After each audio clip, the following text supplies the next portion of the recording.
또 이름으로 기도드립니다. 아멘. 국내 국외 각 가정과 각 처소에서 예배드리시는 성도 여러분에게 우리 주 예수 그리스도의 은혜가 충만하기를 축복합니다. 오늘은 요한복음 6장 1절에서 15절까지를 자세히 살펴보겠습니다. 이 시간 성령께서 우리 각 사람을 은혜와 진리 가운데로 인도하여 주시고 살았고 운동적인 말씀의 권능을 풍성하게 체험하게 하실 것을 확신합니다. 1절 한 절 다 같이 읽겠습니다. 그 후에 예수께서 갈릴리 바다 곧 디베랴 바다 건너편으로 가시매,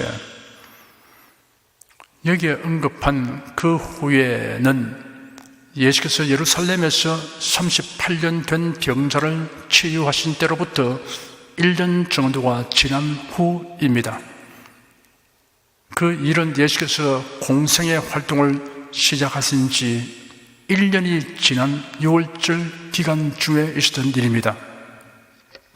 예수께서 제2차로 갈릴리에서 활동하신 일들이 마태마가 누가복음서에는 기록되었으나 요한복음서는 생략했습니다.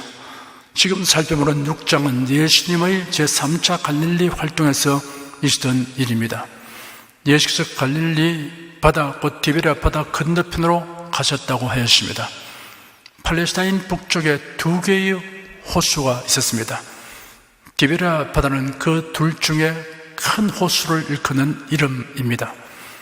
호수는 수심이 212m, 길이가 21km, 폭은 최대치가 13km나 되기 때문에 바다라고도 일컬었습니다. 실제로는 내륙에 있는 큰 민물 호수입니다. 최초의 명칭은 긴네렛입니다. 보다 후기에는 게네사렛이라고 하였는데 서기 22년경부터 디베랴 바다라고 불렀습니다. 이런 헤롯의 둘째 아들인 헤롯 안티바스가 로마의 황제 디베랴를 기념하는 뜻으로 이 호수의 서쪽 해변에 세웠던 한 도시의 이름에서 유래되었습니다. 갈릴리는 호수의 서쪽 지역 지명이면서 또한 요단강 서쪽 사마리아 북쪽 전 지역을 가리키는 명칭이었습니다. 그래야 갈릴리 호수 혹은 갈릴리 바다라고 불렀습니다. 예수님의 활동에 대한 대부분의 기록은 갈릴리를 중심으로 행하신 일들에 관한 것입니다. 예수께서 배를 타고 출발하는 곳은 가버나움이고 도착하신 곳은 바다 건너편인 베세다입니다. 이곳은 베드로와 안드레 그리고 빌립의 고향이었습니다. 가버나움에서 베세다까지는 약 6.4km의 거리였습니다. 2절 한 절 읽겠습니다. 큰 무리가 따르니 이런 병인들에게 행하시는 표적을 보미르라. 예수님이 가시는 곳마다 사람들이 몰려왔기 때문에 예수님은 한적한 곳으로 가셔서 휴식을 취하고 또한 제 아들을 가르치시기 위해서 베세다들로 가신 것입니다. 예수님이 배를 타고 베세다를 향하여 이동하시는 것을 사람들이 보았습니다.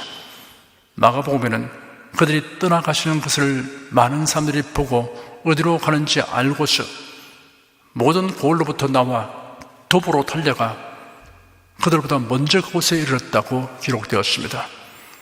그들이 이처럼 집요하게 예수님을 쫓아다니는 이유를 이는 병자들에게 행하시는 표적들을 보았기 때문이라고 하였습니다. 그들이 예수님을 찾아다닌 주된 이유가 예수님을 구세주로 알기 때문이 아니었습니다. 예수님의 가르침을 받으려고 한 것도 아니었습니다. 병자들을 고치시는 표적을 보기 위해서입니다. 3절 한 절 읽겠습니다. 예수께서 산에 오르사 제자들과 함께 거기 앉으시니 예수께서 베세다에 도착하여 산에 오르셨습니다. 그리 높지 아니한 곳에 자리를 잡고 제자들을 가르쳤을 것입니다. 4절부터 11절까지 읽겠습니다. 마침 유대인의 명절인 유월절이 가까운지라 예수께서 눈을 들어 큰 무리가 자기에게로 오는 것을 보시고 빌립에게 이르시되 우리가 어디서 떡을 사서 이 사람들로 먹게 하겠느냐 하시니 이렇게 말씀하시면 친히 어떻게 하실 것을 아시고 빌립을 시험코자 하심이라. 빌립이 대답하되 각 사람으로 조금씩 받게 할지라도 200데나리온의 떡이 부족하리이다. 제자 중 하나 곧 시몬 베드로의 형제 안드레가 예수께 여짜오되 여기 한 아이가 있어 보리떡 5개와 물고기 2마리를 가졌나이다. 그러나 그것이 이 많은 사람에게 얼마나 되겠삼나이까? 예수께서 가라사대 이 사람들로 앉게 하라 하시는데 그곳에 잔디가 많은지라 사람들이 앉으니 수요가 5,000쯤 되더라. 예수께서 떡을 가져 축사하신 후에 앉은 자에게 나눠 주시고 고기도 그렇게 저희의 원도로 주시다. 예수님은 공생애를 시작하시면서 매년 6월절 절기마다 예루살렘으로 올라가셨으나 세례기원 29년의 6월절에는 올라가지 아니하셨습니다. 예수께서 눈을 들어 바라보니 큰 무리가 예수님에게로 몰려오는 것이 보였습니다. 유대인 명절인 6월절이 가까웠다는 표현은 어떻게 이같이 큰 무리가 모여들 수 있는지에 대한 설명이 됩니다. 큰 명절을 지키려고 각지에서 많은 사람들이 예루살렘을 향하여 가는 중이므로 다른 때보다 훨씬 많은 사람들이 예수님을 보려고 모여들었을 것입니다. 예수는 이곳에서 우리가 오병이어 기적이라고 부르는 신기하고 놀라운 일을 행하여 그 많은 사람들을 배불리 먹이셨습니다. 이 사건은 마태, 마가, 누가, 요한 복음서에 모두 기록되어 있습니다. 이 사건 기록을 열린 마음으로 유심히 살펴보는 사람은 12광주에 가득하도록 신령한 교훈을 얻게 될 것입니다. 예수는 큰 무리가 자기에게로 오는 것을 보시고 필립에게 질문했습니다. 우리가 어디서 떡을 사서 이 사람들로 먹게 하게 되냐? 필립은 즉시 대답하기를 각 사람에게 조금씩이라도 받게 하려면 200데나리온 어치의 떡도 부족하겠습니다 하였습니다. 필립의 대답은 산술적으로는 나무랄 데 없지만 신앙적으로는 낙제입니다. 예수께서 무리들을 기적적 방법으로 먹이실 것을 작정하시고 필립에게 질문하시기 때문입니다. 제 아들은 그동안 예수께서 행하신 기사와 이적을 수없이 보았습니다. 그런데도 예수님의 말씀과 그 지시에 함축되어 있는 의도를 깨닫지 못했으니 미련하다고 해도 지나치지 않습니다. 우리가 할 수 없는 일을 주님께서 하라고 하실 때에는 그 일을 해결하기 위하여 필요한 특단의 대책을 주님께서 시행하실 뜻을 가지셨음을 알아야 합니다. 빌립은 예수님이 제시한 문제에 대하여 예수님을 제외하고 계산하였습니다. 그러니 불가능합니다 라는 답을 제출할 수밖에 없었습니다. 모세도 하나님의 지시에 대하여 필립과 유사한 방식으로 계산하여 대답한 적이 있습니다. 하나님께서 이스라엘 자손들을 애굽에서 구원하여 아브라함에게 언약하신 가나안 땅으로 인도하시려고 작정하셨습니다. 그래야 모세에게 나타나셔서 명하시기를 이스라엘 자손들을 애굽에서 이끌어내어 가나안으로 인도하라고 하셨습니다. 모세는 그 당시 80고령이었습니다. 도기 40년 전 그가 동족을 보호하기 위하여 이스라엘 사람을 학대하는 애굽 사람을 죽인 사건으로 인해 지명습의 대상이 되어 있었습니다. 모세는 어느 모로 생각해도 자신이 부적격자라고 판단하여 거듭거듭 사양의 뜻을 표명하였습니다. 이스라엘 자손을 애굽에서 이끌어내어 가나안으로 인도하는 일에 하나님을 제외하고 자신의 형편과 능력만 고려하니 해답이 없었습니다. 심지어 자신은 입이 둔하고 혀가 무디어서 말에 능하지 못하는 핑계까지 늘어놓았습니다. 그러자 드디어 하나님께서 노하셔서 말씀하시기를 네 형 아론이 있지 않느냐? 그가 말 잘하는 것을 내가 안다. 그가 너를 만나러 나오니 그가 너를 볼 때 마음이 기뻐할 것이다. 네가 그에게 말하고 그 입에 할 말을 주라. 내가 너희 입과 그 입에 함께하여 너희가 행할 것을 가르칠 것이다 하였습니다. 내가 너와 함께한다. 너는 어찌하여 나를 제외하고 임무 수행을 궁리하느냐라고 책망하신 것입니다. 우리가 알아야 할 것은 당면한 현실 상황보다 더 중요한 요건은 하나님의 뜻이라는 사실입니다. 뜻이 있는 곳에 길이 있다는 격언이 있습니다. 하나님의 뜻이 있는 곳에는 반드시 길이 있다라고 우리가 믿어야 합니다. 구약성경 사사기에 등장하는 사사 기드온은 자신으로는 도저히 할 수 없는 일을 하도록 하나님의 명령을 받았습니다. 그러자 그는 자신이 잘못 이해하고 판단하지는 않을까 하여 하나님의 뜻을 확실하게 알려고 애썼습니다. 최종으로 그는 이틀에 걸쳐 양틀에 나타나는 대조적인 표징으로서 하나님의 뜻을 확인하게 되자 담대히 나서서 군사를 모집하였습니다. 그러자 32,000명이 모여들었습니다. 하나님께서 기드온에게 말씀하시기를 너를 쫓은 백성이 많음으로 내가 미디안 사람을 그들의 손에 넘겨주지 않겠다. 이런 이스라엘이 나를 거슬러 스스로 자만하여 말하기를 내 손이 나를 군하였다 할까 함이기 때문이다. 이제 너는 백성의 귀에 외치기를 누구든지 두려워서 떠는 자는 길라산에서 떠나 돌아가라 하라 하여라 하였습니다. 기드온이 그대로 말하니 백성 가운데서 22,000명이 돌아가고 10,000명이 남았습니다. 하나님께서 또 기드온에게 말씀하시기를 백성이 여전히 많으니 그들을 물가로 데리고 내려가라. 그곳에서 내가 너를 위하여 그들을 시험하겠다. 만일 내가 네게 말하기를 이 사람이 너와 함께 가야 한다 하면 그는 너와 함께 가야 하고 이 사람은 너와 함께 가지 못한다 하면 그는 가지 말아야 한다 하였습니다. 기드온이 그대로 하였더니 개가 핥듯이 자기 혀로 물을 핥는 자들과 무릎을 꿇고 마시는 자들로 구분되었습니다. 하나님께서 기드온에게 말씀하시기를 내가 이 물을 핥아 먹은 300명으로 너희를 구원할 것이다. 내가 미디안 사람을 네 손에 넘겨줄 것이니 나머지 백성은 모두 각자의 처소로 돌아가게 하여라 하였습니다. 32,000명의 지원병이 300명으로 감소되었지만 기드온은 당황하지 않았습니다. 하나님의 뜻이 있으면 해결 방법도 있다는 것을 믿었던 것입니다.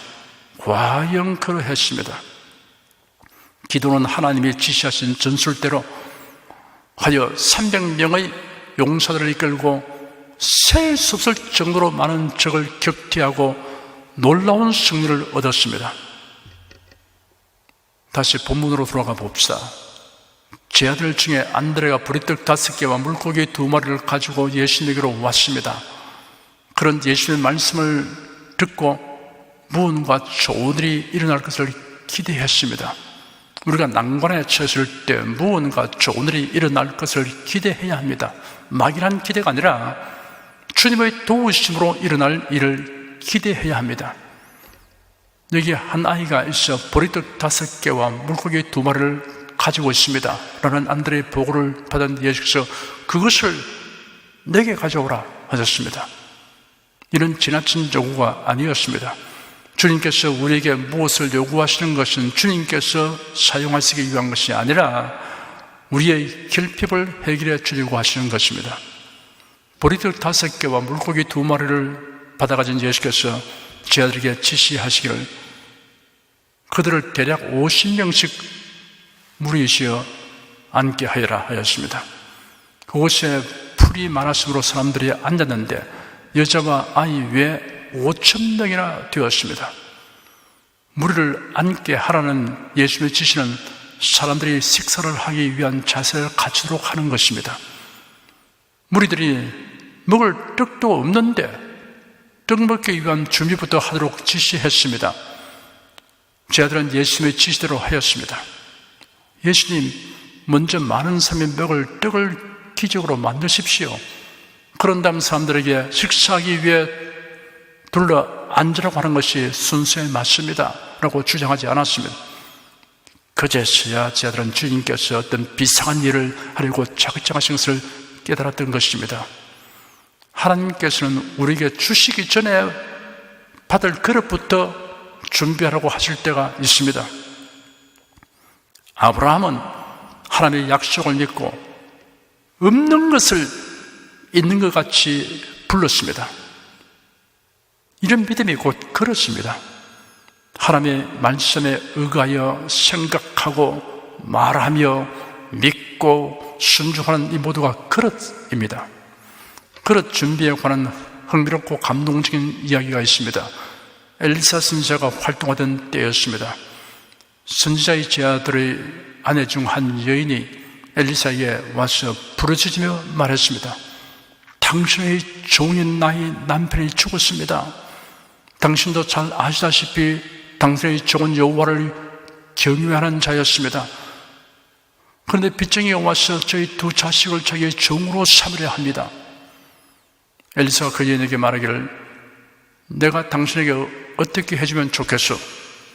당신의 집에 무엇이 있는지 내게 말해보시오 하니 그 여인이 대답하기를 집에 있는 기름 한 병 외에는 당신의 여종이가 아무것도 없습니다 하였습니다. 엘리사가 말했습니다. 밖에 나가서 당신의 모든 이웃들로부터 그릇들을 빌려오시오. 빈 그릇을 빌려오되 적게 빌려오지 마시오. 그리고 들어가서 문을 잠그고 당신 아들들과 함께 그 모든 그릇들에 기름을 부어서 채워지는 대로 옆으로 옮겨 놓으시오. 집으로 돌아온 여인이 선지자의 지시대로 그릇을 빌려온 다음 그 아이들과 함께 문을 닫고 들어가 그 아이들이 그릇을 가져다 주는 대로 기름을 부었습니다. 그래서 다 채우시자 여인의 아들들에게 그릇을 더 가져와라 하였습니다. 아이들이 대답하기를 그릇이 더 이상 없습니다 하니 기름이 거쳤습니다. 여인이 선지자에게로 가서 이 놀라운 사실을 알렸습니다. 엘리사가 말하기를 가서 기름을 팔아 당신의 빚을 갚고 남은 것으로 당신의 아들들과 생활하시오 하였습니다. 하나님의 말씀을 믿고 순종하였다가 낭패를 당하는 일은 결코 없습니다. 하나님께서는 하나님의 말씀에 의지하여 소망이 가득 찬 삶을 살아가는 자가 수치를 당하지 않도록 하여 주십니다. 본문의 11절에 예수께서 떡을 가져 축사하신 후에 앉은 자에게 나눠주시고 고기도 그렇게 저희의 원도로 주시다라고 기록되었습니다. 예수께서 떡을 가지고 축사하셨습니다. 축복하고 감사하셨습니다. 이러한 예수님의 행동이 시사하는 바가 있습니다. 많은 사람의 무리가 나누어 먹기는 아주 보잘것없이 적은 것일지라도 예수님은 그것을 손에 들고 축복하셨습니다. 성도들은 축복하는 일을 소홀히 하지 말아야 합니다. 하나님께서 모세에게 지시하여 제사장 아론과 그 아들들에게 백성을 축복하는 임무를 부여하신 말씀이 민수기 6장에 기록되었습니다. 여호와께서 모세에게 일러 가라사대 아론과 그 아들들에게 구하여 이르기를 너희는 이스라엘 자손을 위하여 이같이 축복하여 이르되 여호와는 내게 복을 주시고 너를 지키시기를 원하며 여호와는 그 얼굴로 내게 비추사 은혜 베푸시기를 원하며 여호와는 그 얼굴을 네게로 향하여 더사 평강 주시기를 원하노라 할지니라 하라. 그들은 이같이 내 이름으로 이스라엘 자손에게 축복할지니 내가 그들에게 복을 주리라. 베드로전서 2장 9절에는 오직 너희는 택하신 족속이요 왕같은 제사장들이요 거룩한 나라요 그의 소유된 백성이라고 그래도 이의 신분을 밝히고 있습니다. 예수는 수많은 무리 앞에서 보리떡 5개와 물고기 2마리를 가지고 감사하였습니다.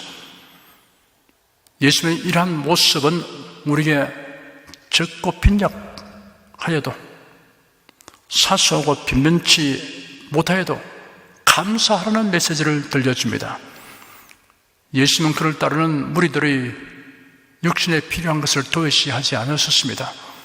육신의 건강을 구하고 생활의 발전과 풍부를 구하는 것은 유치한 신앙이 아닙니다. 다만 어떤 상황에서도 하나님께 감사하는 신앙의 기본이 확고해야 합니다. 그리하여 본말이 뒤바뀌거나 목적과 수단이 뒤바뀌지 않습니다. 12절, 13절, 2절 읽겠습니다. 저희가 배부른 후에 예수께서 제자들에게 이르시되 남은 조각을 거두고 버리는 것이 없게 하라 하심으로 이에 거두니 보리떡 5개로 먹고 남은 조각이 12바구니에 찼더라. 예수님의 이러한 지시는 물자를 낭비하지 않도록 하라는 교훈이 포함되어 있습니다. 우리나라 4인 가족 한 끼 밥상 차리기까지 배출되는 온실가스는 승용차 한 대가 25km를 운행 시 배출되는 온실가스량과 동일하며 20년, 30년생 소나무 한 그루가 1년 동안 흡수하는 이산화탄소량에 해당된다. 에너지는 냉장고 60시간, 에어컨 5시간, 가동했을 때 소모되는 전력량과 동일하다. 버려지는 음식물은 전체 음식물의 약 7분의 1이고 연간 약 18조 원이 낭비된다라는 통계가 있습니다. 물자를 아껴 쓰고 재활용하는 노력을 해야 합니다. 소비가 미덕일 수 있지만 멀리 내다보면 소비가 결코 미덕일 수 없습니다. 물자 낭비는 자원 고갈, 자연 훼손, 자연 오염, 쓰레기 양산의 원인이 됩니다. 자연 훼손과 오염에 관한 보고서나 보도를 통해 알려진 바에 의하면 플라스틱이나 비닐 따위로 이루어진 쓰레기들이 강을 통해 바다로 흘러가 태평양의 하와이에서 북동쪽으로 1600km가량 떨어진 바다 한가운데 한반도 7배 크기의 거대한 쓰레기 섬을 형성하고 있습니다. 2018년에 발표된 것입니다. 대서양 사라가스 해역에도 쓰레기 섬이 만들어져 있는 것을 확인했습니다. 일본의 근접한 태평양 동부에도 쓰레기 섬이 있는 것으로 추정하고 있습니다. 작은 플라스틱 알갱이들은 가오리 등 어리와 물새의 몸속에서도 점점 더 많이 발견됩니다. 쓰레기 해역 부근에서 잡힌 방어 한 마리의 천에서 84개의 플라스틱 조각이 발견되기도 했습니다. 문제는 바다의 쓰레기는 점점 늘어났지만 없앨 방법은 아직 없다는 것입니다. 자연 훼손과 파괴가 심각합니다. 대기 오염, 토지 오염, 오폐수 방류로 인한 하천 및 대양 오염, 산림 남벌, 무분별한 개발로 지구는 몸살을 앓고 있습니다. 프레온가스 사용으로 이러한 오존층 파괴를 막기 위해 국제협약이 체결되어 시행되고 있습니다. 지표면 오존은 인간의 건강에 해롭습니다. 그러나 성층권의 오존은 자외선을 흡수함으로 유익합니다. 이 오존층이라는 보호막이 거치면 지구의 생물은 마치 철판 구이 위에 올라있는 바닷가지의 신세처럼 된다고 합니다. 그리고 인체의 면역체계가 파괴됩니다.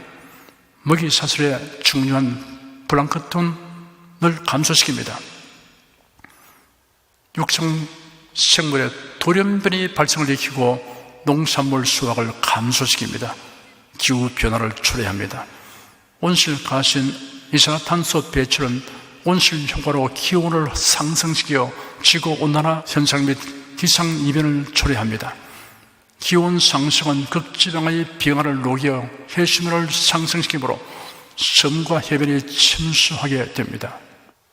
자원 낭비는 이처럼 연쇄적으로 작용하여 인류의 생존에 위협을 초래하고 있습니다.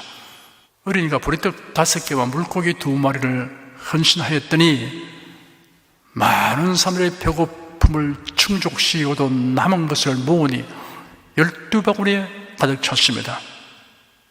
고린도후서 9장 6절에서 8절에 기록되기를 이것이 곧 적게 신 자는 적게 거두고 많이 신 자는 많이 거둔다 하는 말이로다. 각각 그 마음에 정한 대로 할 것이요 인색함으로나 억지로 하지 말지니 하나님은 즐겨내는 자를 사랑하시느니라. 하나님의 능히 모든 은혜를 내게 넘치게 하시나니 이런 너희로 모든 일에 항상 모든 것이 능력하여 모든 착한 일을 넘치게 하게 하려 하심이라 하였습니다.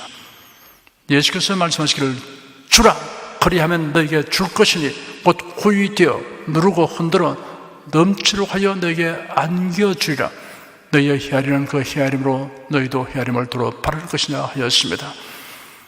베세다의 빈들에서 있었던 사건을 통하여 우리가 귀중한 교훈을 얻었습니다.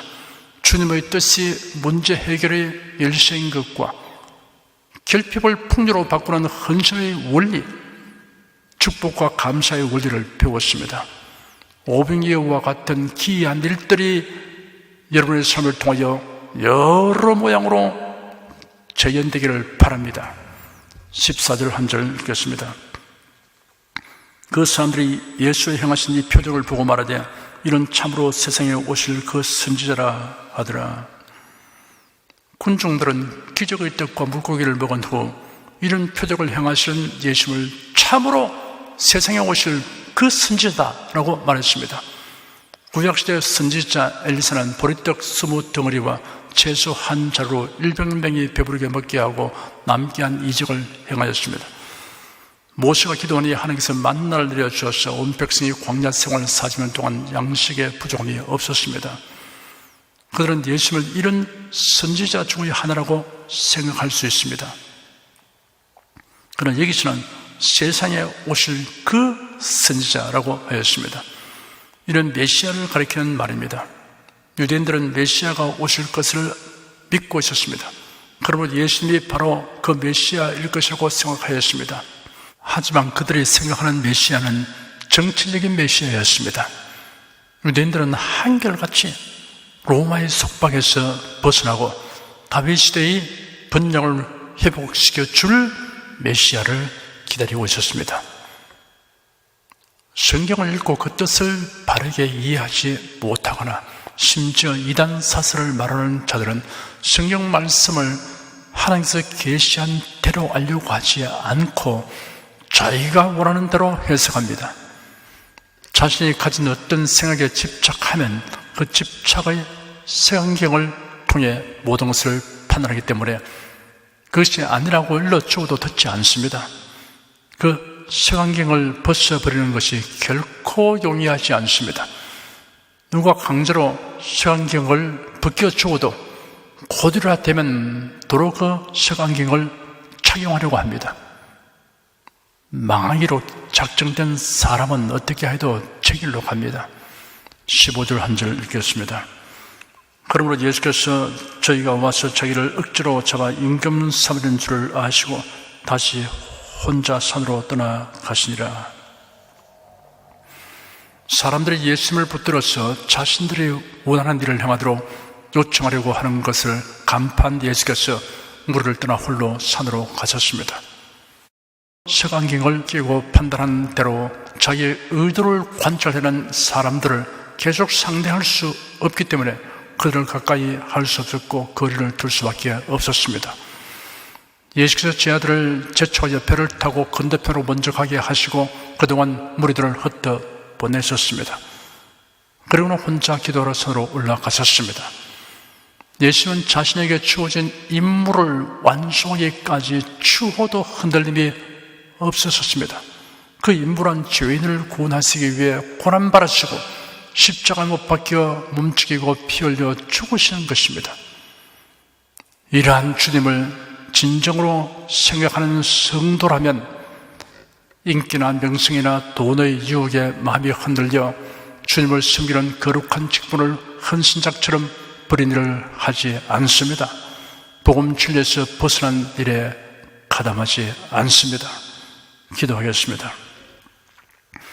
배시다 빈들에 모인 무리들을 불쌍히 여기시고 치료하시고 먹이시며 가르치신 예수께서 오늘날도 변함없는 사랑과 권능으로 우리를 보살펴 주심을 믿습니다. 오늘 본문을 통하여 주님의 도와주심을 고려하여 만사를 계획하고 진행하라, 주님의 뜻을 확인하라, 축복하라, 감사하라 라는 메시지를 받았습니다. 이를 주점하고 실천하는 생활을 하도록 성령께서 우리를 깨우쳐 주시옵소서. 예수 그리스도 이름으로 기도드립니다. 아멘. 찬송가 458장 부르십시다.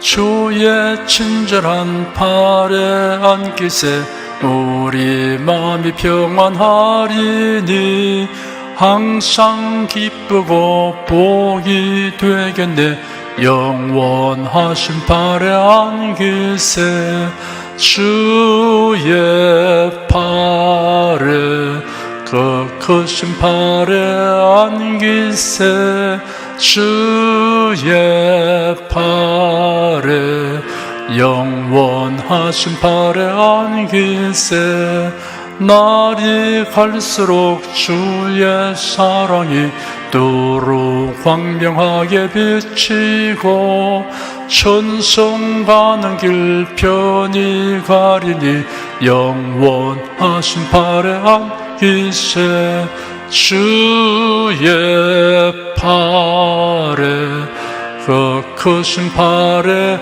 안기세 주의 팔에 영원하신 팔에 안기세 주의 보좌로 나아갈 때에 기뻐 찬미 소리 외치고 겁과 두려움 없어지니 영원하신 팔에 안기세 주의 팔에 그 크신 팔에 안기세 주의 팔에 영원하신 팔에 안기세.